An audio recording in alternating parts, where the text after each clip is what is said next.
Assalomu alaykum. Men chempion bo'la olmadim. Sportga yutasan yo yutqazasan, lekin bolalarim uchun har doim men chempionman. O'zbekistonning prezidentidan, rahbariyatlaridan, prokuraturadan, sudyalardan men minnatdorman, chunki farzandlarimning yoniga ozodlikka chiqarishdi meni Damashqning arestiga. Men ularga rahmat deb aytaman.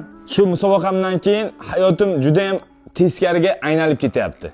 Eski haydagan mashinalarim videolari chiqib ketdi. Keyin Toshkent shahar prokuraturasidan protest kirdirilibdi sudga. Nimaga qanaqa kirdirilgan 2-fevral kuni uni bilmadim-u, qamoq bilan bo'lgan jazo qilib berishlaringizni so'raymiz deb.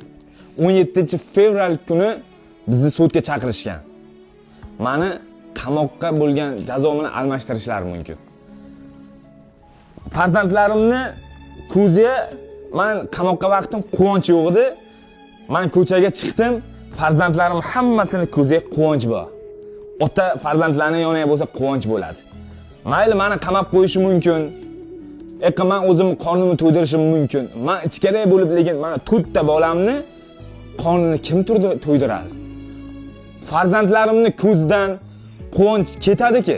Men O'zbekiston prezidentimdan, rahbariyatidan so'rayman. Ichmasam, chakmasam, qimor o'ynamasam, qimorni taqlid qilmasam, meni nima sababdan qamashadi? Men shuning uchun prezidentimdan, u kishining qizlaridan, oilasidan iltimos qilib so'rayman, rahbariyatdan iltimos qilib so'rayman. Meni farzandlarimning yoniga qolishlik, ulardan motivatsiya olib, harakat qilib, jang qilib, O'zbekistonning bayrog'ini yuqoriga ko'tarishim.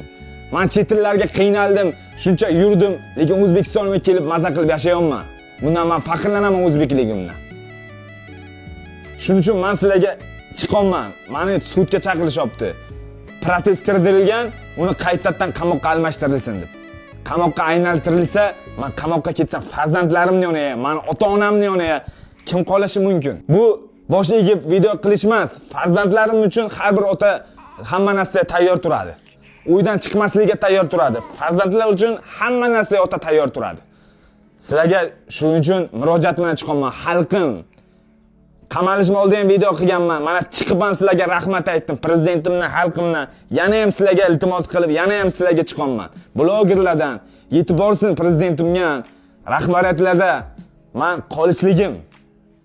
Farzandlarim yoniga O'zbekistonning bayrog'ini yuqoriga ko'tarishga. MMAdan birinchi marta chiqdim, birinchi marta MMAga. Alloh xohlamadi yutqazdim. Lekin men kulachga, moytaysman.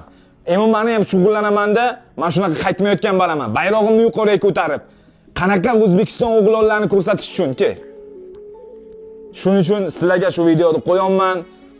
Tarqatib, rahbariyatdan, sudyadan, O'zbekiston prezidentimdan iltimos qilib qolaman. Qamoq bilan bo'lmagan jazo qilib berishlaringizni, o'sha joyga qoldirishlaringizni xohlayman.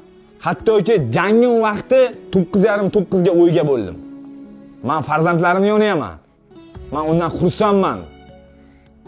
Sizlardan iltimos qilib qolaman, hamma blogerlardan va aka-ukalarimdan bu videoni inshaalloh maksimal men qo'llab-quvvatlashlaringizni, sizlarning yuraklaringizga, men ishonchlaringizga ana shunday qolishni xohlayman.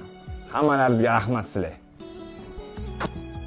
Men xalqimdan, prezidentimdan, rahbariyatdan iltimos qilib qolamanki, o'sha uy qamog'iga, o'sha kuchga qoldirishlaringizni xohlayman. Farzandlarimning yoniga bo'lib, ularga dalda bo'lib, O'zbekistonimga, farzandlariga o'rnak bo'lish uchun, bayroqlarni yuqoriga ko'tarishga, ko'rib mendan motivatsiya olishga, harakat qilishga yordam beraman va sizdan shuni iltimos qilib qolaman. Rahmat sizlarga.